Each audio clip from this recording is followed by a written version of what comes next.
తన రాజకీయ గురువు చంద్రబాబు నాయుడు గారికి రేవంత్ రెడ్డి రిటర్న్ గిఫ్ట్ ఇవ్వాలనుకుంటున్నారా?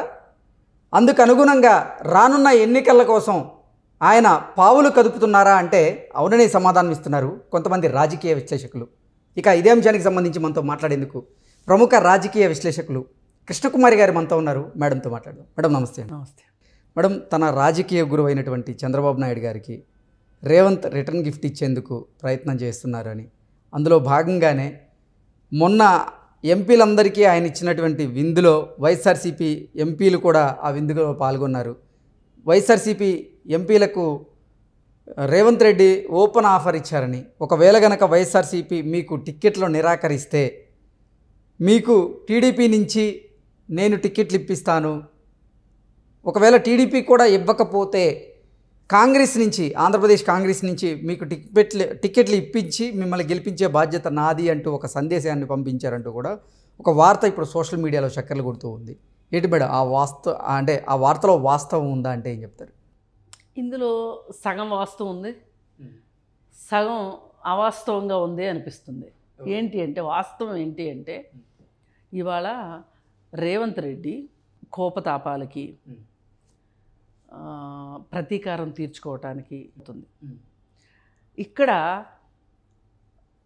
చంద్రబాబు నాయుడికి రిటర్న్ గిఫ్ట్ ఇవ్వడం కంటే కూడా జగన్మోహన్ రెడ్డి మీద కక్ష తీర్చుకుంటే, కక్ష అని కూడా అనకూడదు, రాజకీయంగా జగన్మోహన్ రెడ్డిని దెబ్బతీస్తే తద్వారా కాంగ్రెస్ పార్టీకి న్యాయం చేసినట్టు అవుతుంది అని ఆలోచిస్తుంటాడు రేవంత్ రెడ్డి. మీ విశ్లేషణ ప్రకారం, నా విశ్లేషణ అది. అంతేగాని దీనివల్ల చంద్రబాబు నాయుడికి లాభం జరగవచ్చు. ఇప్పుడు జగన్మోహన్ రెడ్డి డౌన్ అయ్యాడు అనుకోండి, ఆటోమేటిక్గా చంద్రబాబు నాయుడికి అధికారం వస్తుంది. ఎప్పటి వరకు? కాంగ్రెస్ బలోపేతం అయ్యే వరకు. కానీ దీనికి ఎంత టైం పడుతుందో తెలియదు. కానీ మొదటగా జరగాల్సింది ఏంటంటే కాంగ్రెస్ పార్టీని మోసం చేసి కాంగ్రెస్ పార్టీ లీడర్లందరినీ తన పార్టీలో చేర్చుకుని తన తండ్రి మృతదేహం దగ్గరనే సంతకాలు పెట్టించుకుని ముఖ్యమంత్రి అవ్వాలి అనే ఒక కాంక్షతోటి జగన్మోహన్ రెడ్డి సంతకాల సేకరణ కూడా జరిగిపోయిన తర్వాత అధిష్టానం ఒప్పుకోలేదని అధిష్టానం మీద కత్తిగట్టి అధిష్టానం మీద వ్యతిరేకంగా పార్టీ పెట్టి ఇవాళ కాంగ్రెస్ని చిత్తు చేసింది జగన్మోహన్ రెడ్డి కదా. మరి ఇలాంటి జగన్మోహన్ రెడ్డిని అంతు పంతు లేకుండా చేస్తే రేవంత్ రెడ్డికి ఎక్కడ పడతాయి మార్కులు? అధిష్టానం దగ్గర పడతాయి. రేవంత్ రెడ్డి చూపు ఎప్పుడూ కూడా దీర్ఘకాలికంగా ఉంటుంది. ఎక్కడ ఏం చేస్తే పార్టీకి ఉపయోగం అవ్వాలి, నాకు ఉపయోగం అవ్వాలి, ఉభయ కుశలోపరి అంటారు దీన్ని. అలాంటి వ్యూహం ఉన్నవాడు రేవంత్ రెడ్డి. ఆ వ్యూహంతో మొన్న ఢిల్లీలో వైఎస్ఆర్ పార్టీ ఎంపీలకి అంటే చాలామందికి ఇస్తూ వాళ్ళని కూడా పిలిచాడు. చాలా దూరదృష్టితో ఇచ్చాడు.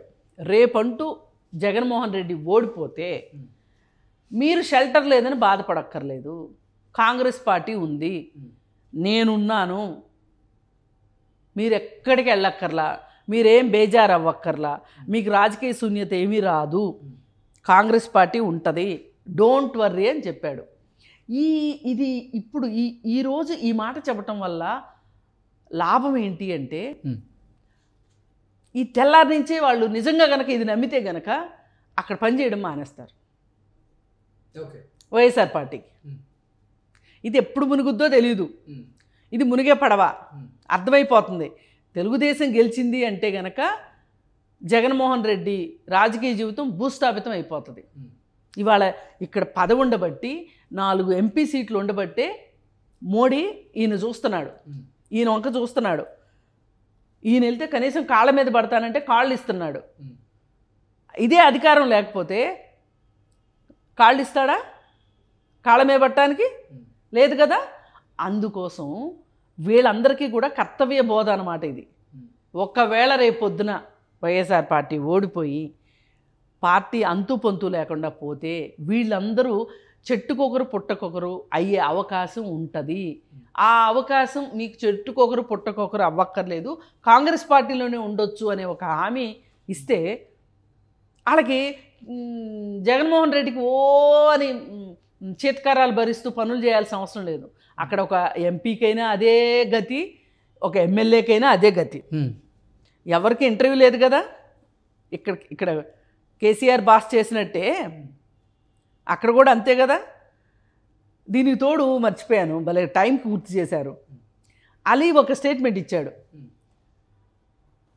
మా జగనన్నకి ఏం పని అందరి దగ్గరికి రావటానికి, అసలు బయటికి రావాల్సిన అవసరం ఏంటి, రాజన్న బిడ్డ రాజమహల్లో ఉండే పరిపాలన చేస్తాడు అని అలీ స్టేట్మెంట్ ఇచ్చాడు.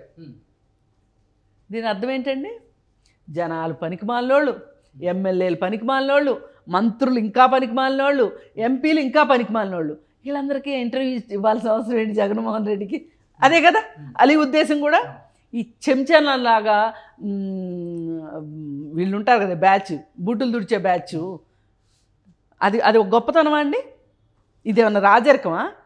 నేను అంతఃపురంలోనే ఉంటాను, రాజప్రాసాదంలోనే ఉంటాను, రోడ్డు మీదకి రాను అనడం ఏమన్నా గొప్ప విషయం? అది ముఖ్యమంత్రి అన్నోడు ఎంత బయట తిరిగితే, ఎంత ప్రజల్లో ఉంటే అంత 4 కాలాల పాటు ఉంటాడు.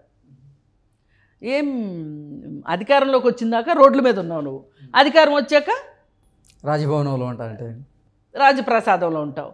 దీన్ని నువ్వు ఇదే కరెక్ట్ అని చెప్పి పెద్ద ఏదో నీ మాట. ఇక్కడ కేసీఆర్ సంగతి ఏమైంది, అక్కడ రేపు అదే అవుతుంది. అందుకని ఇట్లా అసలు నాకు ఎవ్వరూ లెక్కలేదు అని అందరినీ బేఖాతరు చేసిన వాళ్ళు ఏమవుతారో చూసాం కదా. అందుకని చెప్పి ఇట్లాంటి పరిస్థితి వస్తే గనక వీళ్ళందరికీ ఒక అండాదండ రేవంత్ రెడ్డి. ఎందుకంటే పక్క రాష్ట్రం వాడుగా, పక్క రాష్ట్రం ఇప్పుడు డీకే శివకుమార్ ఉన్నారండి, కర్ణాటక, ఆయనది కర్ణాటక, ఆయన ఎందుకు ఇక్కడ వచ్చి కూర్చున్నాడు? వీళ్ళందరినీ కలిపే ఒక పెద్ద దారం ఏంటి అంటే కాంగ్రెస్ పార్టీ. వాళ్ళందరికీ ఏం పని మరి వచ్చి ఇక్కడ ఏం జరుగుతుందో ఇప్పుడు వాళ్ళందరూ అండదండలు లేకపోతే రేవంత్ రెడ్డి గెలిచేవాడు అనుకుంటున్నారా? రేవంత్ రెడ్డి ఎంత గ్రేట్ అయినా కావచ్చు, అది వేరే విషయం. కానీ వీళ్ళందరూ సహాయ సహకారం అందించారు, అందరూ ఒక రకమైన మద్దతు ఇచ్చారు, నైతిక మద్దతు ఇచ్చారు. ఇదంతా ఏంటి, సోనియా గాంధీ చెప్తేనే చేస్తారు వీళ్ళంతా. రేపు పొద్దున అక్కడ కాంగ్రెస్ పార్టీ మళ్ళీ పునరుజ్జీవనం రావాలి అంటే ఆంధ్రప్రదేశ్లో రేవంత్ రెడ్డి పనిచేస్తాడు ఆ విధంగా. అంతేగాని చంద్రబాబు నాయుడికి ఇండైరెక్ట్గా పరోక్షంగా ఇది ఉపయోగపడవచ్చు, కానీ చంద్రబాబు నాయుడు కోసం రేవంత్ రెడ్డి చేస్తాడు అని మట్టుకు. అంటే రాజకీయాల్లో డైనమిక్స్ ఇలాగే ఉంటాయి. అంటే చంద్రబాబు నాయుడికి ఇండైరెక్ట్గా పరోక్షంగా ఇది ఉపయోగపడవచ్చు, కానీ చంద్రబాబు నాయుడు కోసం రేవంత్ రెడ్డి చేస్తాడు అని మట్టుకు. అంటే రాజకీయాల్లో డైనమిక్స్ ఇలాగే ఉంటాయి. అంటే ఎక్కడో లైట్ వేస్తే ఎక్కడో వెలుగుద్దు, ఎక్కడో స్విచ్ చేస్తే ఇంకెక్కడో లైట్ వెలుగుద్దు, చూసారా? అట్లాగే ఇప్పుడు జగన్మోహన్ రెడ్డి డౌన్ అయితే చంద్రబాబు నాయుడికి లాభం ప్రస్తుతానికి. Okay madam, thank you so much. Thank you.